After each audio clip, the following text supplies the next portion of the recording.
Hello everyone, आज का topic है कॉन्टिनेंट यूरोप और इसमें मेरा दूसरा लेक्चर है। तो आइए इसको देखा जाए। वाइन यार्ड का देश जो है वह फ्रांस को कहा जाता है। वाइन यार्ड का देश फ्रांस को कहा जाता है। फ्योर्ड तटों का देश नॉर्वे को कहा जाता है। और इंग्लिश चैनल फ्रांस को यूके से अलग करता है। फ्रांस को यूके से अलग करता है। यूके मतलब यूनाइटेड किंगडम अर्थात ग्रेट ब्रिटेन। और डोवर जलडमरू मध्य जो इसको डोवर जलसंध भी कह सकते हैं या डोवर जलडमरू मध्य से जाने वाली चैनल सुरंग यूके और फ्रांस को जोड़ती है। यूके और फ्रांस को जोड़ती है। इस रेलवे सुरंग की लंबाई जो है 50.45 किलोमीटर है। इतनी बड़ी सुरंग है यह। डोवर जलडमरू मध्य से जाने वाली जो चैनल सुरंग है यूके और फ्रांस को जोड़ती है। इसकी लंबाई कितनी है? 50.45 किलोमीटर। और गहराई कितनी है? 75 मीटर गहराई है। और यह जो है 2014 में बनना शुरू हुई थी। लगभग जो है 7 माह इसमें लगा था टाइम और 7 माह में बनकर के तैयार हो गई थी। अब बात करते हैं गल्फ स्ट्रीम, जो जलधारा है गल्फ स्ट्रीम। इसको यूरोप का गर्म कंबल के उपनाम से भी जाना जाता है। और स्विट्जरलैंड को यूरोप के खेल का मैदान, चूंकि स्विट्जरलैंड जो देश है जनसंख्या कम है और प्लेन फील्ड बहुत है, मैदान है वहां पर, इसीलिए उसको स्विट्जरलैंड को यूरोप के खेल का मैदान कहा गया। और यूरोप का मरीज टर्की को कहा गया। यूरोप का मरीज जो है उसको तुर्की या टर्की। और जो तुर्की की स्थिति है पोजीशन, तो वह क्या है? काला सागर एवं भूमध्य सागर। काला सागर एवं भूमध्य सागर के बीच अवस्थित है। आप लोग थोड़ा ध्यान दें, हमारे वीडियो को सुनेंगे और इस पर देखिए, जैसे मैंने बहुत संक्षेप में लिखा है काला सागर, शून्य कर दिया है, काला सागर एवं भूमध्य सागर। तो वीडियो को देखें, सुने, उससे आपको ज़्यादा लाभ होगा। और स्क्रीनशॉट भेजें, क्योंकि मैं ऐसा लिखता हूं कि कम शब्दों में ज़्यादा जो है जानकारी मिले। और अब हम बात करते हैं मरमरा सागर। यह जो है तुर्की के एशियाई भाग एवं यूरोपी भाग, तुर्की के एशियाई भाग एवं यूरोपी भाग को अलग करता है। तो उसका नाम क्या है? मरमरा सागर। उसका नाम है मरमरा सागर। और अब हम बात करेंगे तुर्की की राजधानी। तो तुर्की की राजधानी अंकारा। तुर्की की राजधानी अंकारा। और यह कहाँ स्थित है? यूरोपीय भाग पर। अर्थात इसका कुछ भाग जो है एशिया और कुछ यूरोप में, तो इसलिए यूरोपीय भाग पर। और नीदरलैंड एक ऐसा देश है, नीदरलैंड, जो जो समुद्र के तट जो हैं किनारे, उन तटबंधों को जो है, जो समुद्र का किनारा है उसको, उसके किनारे बहुत बड़े बड़े तटबंध बांध दिया है, बहुत बड़े बड़े तटबंध बांधा है। और तटबंध बांध करके जमीनों को और ऊंचा कर दिया है, तो उससे उसको जो है सूखी जमीन प्राप्त हो गई है, उसको जो है सूखी जमीन नीदरलैंड को प्राप्त हो गई है। और जो ये तटबंध बड़े बड़े उन्होंने बांधा है समुद्र के किनारे, इन तटबंधों को डाइक कहते हैं। कंपटीशन में किसी तरीके से सवाल जो है घुमा करके पूछ लिया जाता है, तो आप लोग एक एक शब्द जो है ध्यान से सुने। जो तटबंध है इनको जो है डाइक कहा जाता है। और ये जो भूमि है, जो तटबंध बांधे और उसके बाद जो जमीन मिली, उस जमीन को पोल्डर कहा जाता है। तटबंध को तो डाइक कहा गया और जो उसमें जो जमीनें प्राप्त हुई उसको कहा गया पोल्डर। अब बात करेंगे आल्प्स पर्वत।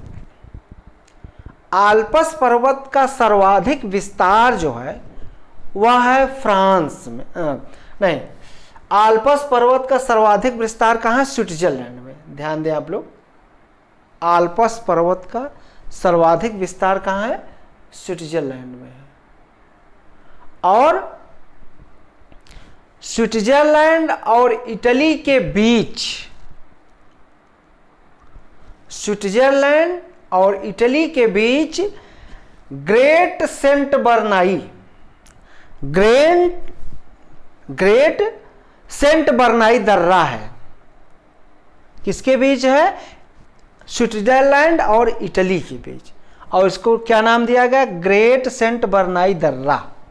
और यह दर्रा जो है मार्ग प्रदान करता है।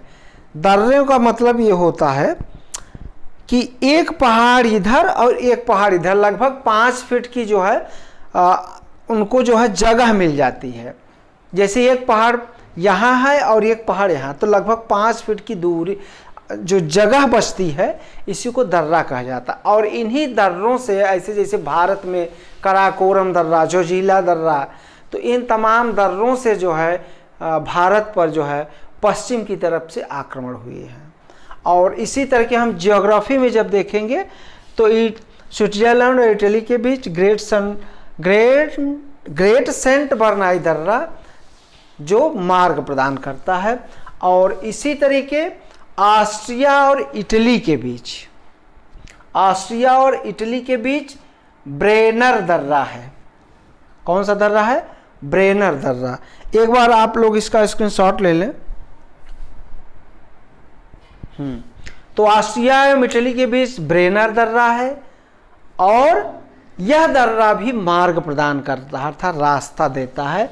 उसके बाद विश्व का सबसे लंबा भूमिगत रेल मार्ग जो जमीन के नीचे नीचे जाए, और वह विश्व का सबसे लंबा जो भूमिगत रेल मार्ग है वह पेरिस, लंदन एवं पेरिस को जोड़ता है।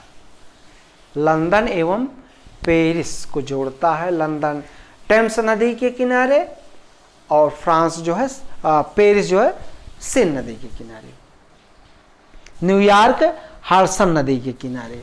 अब उसके बाद जो है अब हम देखेंगे पो नदी। पो नदी को यूरोप की गंगा कहा जाता है और पो नदी जो है इटली में स्थित है। और सीन नदी जो फ्रांस में है, यह कहाँ गिरती है? कंपटीशन में पूछा जा सकता है। तो यह जो है गिरती है इंग्लिश चैनल में। यह कहाँ गिरती है? इंग्लिश चैनल में। और फ्रांस को लघु यूरोप भी कहा जाता है। क्यों कहा जाता है? क्योंकि जलवायु और भूमि की दृष्टि से इतना भूमि काफ़ी एरिया फ्रांस के पास है और फ्रांस समुद्र के 3 ओर से घिरा है, समुद्र के 3 ओर से घिरा है। और ये मान लीजिए कि 19वीं शताब्दी में फ्रांस जो है एक बहुत ताकतवर देश था फ्रांस और ब्रिटेन। तो ये हम देखेंगे, इसको लव यूरोप कहा जाता है फ्रांस को। और फ्रांस को यह जो है फ्रांस देश है, यह खाद्यान्न की दृष्टि से यूरोप में आत्मनिर्भर देश है। यूरोप का एक ऐसा देश जो खाद्यान्न की दृष्टि से आत्मनिर्भर है, और इसे किसानों का देश भी कहा जाता है। इसे किसानों का देश भी कहा जाता है, और फ्रांस को समुद्र की रानी भी कहा जाता है। फ्रांस की रानी और यूरोप की रानी, यूरोप नहीं, ध्यान दें, गलत, समुद्र की रानी, समुद्र की रानी कहा जाता है फ्रांस को। और नॉर्वे के स्वेलबार्ड द्वीप, नॉर्वे के स्वेलबार्ड द्वीप में अंतरराष्ट्रीय बीज भंडार बनाया गया है। नॉर्वे का देश जो द्वीप है उसका नाम है स्वेलबार्ड। स्वेलबार्ड द्वीप में अंतरराष्ट्रीय बीज भंडार बनाया गया है। और ग्रेट ब्रिटेन के अंतर्गत कौन कौन से देश आते हैं? तो इंग्लैंड, वेल्स एवं स्कॉटलैंड। ध्यान देंगे आप लोग, इंग्लैंड, वेल्स एवं स्कॉटलैंड, ये देश आते हैं। ग्रेट ब्रिटेन, ग्रेट ब्रिटेन के अंतर 3 देश आते हैं। ग्रेट ब्रिटेन कोई अकेला देश नहीं है। उसके बाद जॉर्जिया, आर्मेनिया एवं अजरबैजान। जॉर्जिया, आर्मेनिया एवं अजरबैजान को संयुक्त रूप से काकेशस प्रांत कहा जाता है। क्या कहा जाता है? काकेशस प्रांत या राज्य कहा जाता है। और मॉस्को को 5 सागरों का पत्तन कहा जाता है। मॉस्को को 5 सागरों का पत्तन कहा जाता है, अर्थात मॉस्को जो सिटी है वहाँ 5 जो है बंदरगाह हैं। और कौन कौन से बंदरगाह हैं? तो पहला है कैस्पियन पहला जो बंदरगाह कहाँ स्थित है? कैस्पियन सागर, मैंने सागर नहीं लिखा है, तो कैस्पियन सागर, काला सागर, बाल्टिक सागर, खेत सागर। कैस्पियन सागर, काला सागर, बाल्टिक सागर, खेत सागर और लडोगा झील, इन 5 जगहों पर ये बंदरगाह स्थित हैं। और एंटवर्प, एंटवर्प अर्थात बेल्जियम, और यह जो है विश्व हीरा व्यापार का सबसे बड़ा केंद्र है। विश्व हीरा व्यापार का सबसे बड़ा केंद्र है। और भूमध्य सागर की कुंजी कहा जाता है जिब्राल्टर जलडमरू मध्य को। भूमध्य सागर की कुंजी किसे कहा जाता है? जिब्राल्टर जलडमरू मध्य को। तो आज का जो टॉपिक यूरोप कॉन्टिनेंट या कॉन्टिनेंट यूरोप यहीं पर समाप्त होता है। आप लोगों का बहुत बहुत धन्यवाद। वीडियो को लाइक, सब्सक्राइब एवं शेयर करें, जिससे अधिक से अधिक लोगों को जानकारी प्राप्त हो सके। धन्यवाद। आप लोग इसका एक बार पुनः स्क्रीनशॉट ले लें।